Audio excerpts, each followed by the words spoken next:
Hi everyone. നമ്മൾ പലരിലും കണ്ടുവരുന്ന ഒരു ആരോഗ്യ പ്രശ്നമാണ് യാത്ര ചെയ്യുമ്പോൾ ഉണ്ടാകുന്ന ഛർദിലും തലവേദനയും തലപ്പെരുപ്പും എല്ലാം. ഇത് സ്ത്രീകളിലാണ് പ്രധാനമായിട്ടും പുരുഷന്മാരിൽ അപേക്ഷിച്ച് കണ്ടുവരുന്നത്. ഇതിന് പ്രധാന കാരണം എന്ന് വെച്ചാൽ നമ്മൾ യാത്ര ചെയ്യുമ്പോൾ നമ്മുടെ സെൻസ് ഓർഗൻസിനെ പ്രോപ്പറായിട്ട് കോർഡിനേറ്റ് ചെയ്യാൻ വേണ്ടിയിട്ട് നമുക്ക് ബുദ്ധിക്ക് സാധിക്കാത്ത പക്ഷം ഒരു കൺഫ്യൂഷൻ ഉണ്ടാകുകയും അത് നമ്മുടെ ആമാശയത്തിന്റെ ദഹന പ്രക്രിയ ഗ്യാസ്ട്രിക് എംപ്റ്റിംഗ് എന്ന പ്രൊസീജിയേഴ്സ് എല്ലാം ഒന്ന് ടെമ്പററി സ്റ്റോപ്പ് ചെയ്യപ്പെടുന്നു. അതിന്റെ ഭാഗമായിട്ട് നമ്മുടെ വായിൽ ഉമ്മുനീര് വന്നു നിറയും, തല പെരുക്കുക, തല കറക്കം, ഛർദിൽ എന്നിവ അനുഭവപ്പെടുക. ഇങ്ങനെ ഉണ്ടാവുന്ന ഛർദിൽ തടയാനായിട്ട് എന്തെല്ലാം കാര്യങ്ങൾ ശ്രദ്ധിക്കണമെന്ന് നോക്കാം. ഒന്ന്, നമ്മൾ യാത്ര ചെയ്യുമ്പോൾ മാക്സിമം എൻഗേജ് ആവാൻ ശ്രദ്ധിക്കുക. ഓടിക്കുന്ന കാറാണെങ്കിൽ അത് വണ്ടി ഓടിക്കാൻ വേണ്ടി ശ്രദ്ധിക്കുക.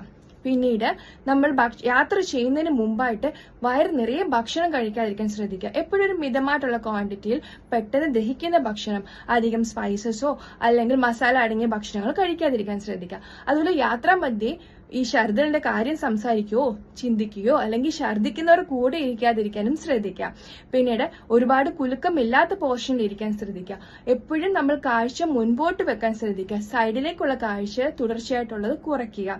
പിന്നെ നമ്മൾ എന്തെങ്കിലും ഇയർ പ്ലഗോ അല്ലെങ്കിൽ എന്തെങ്കിലും ഹെഡ്ഫോൺസോ ഉപയോഗിച്ച് ചെവി അടച്ചു വെക്കുന്നത് ഇയർ ബാലൻസ് മെയിൻറ്റെയിൻ ചെയ്യാനും ഈ പറഞ്ഞ പോലെ ഛർദിൽ ടെൻഡൻസി കുറയ്ക്കാനും സഹായിക്കുന്നു. അതുപോലെ യാത്രാ മധ്യേ നമ്മൾ പുസ്തകം വായിക്കാനോ അല്ലെങ്കിൽ മൊബൈൽ യൂസ് ചെയ്യാനോ ചെയ്യാൻ പാടില്ല. അതുപോലെ അധികം കുലുക്കുള്ള ബോഡി റോളിംഗ് ഉള്ള വണ്ടികളിൽ യാത്ര ചെയ്യാതിരിക്കാൻ മാക്സിമം ശ്രദ്ധിക്കാം.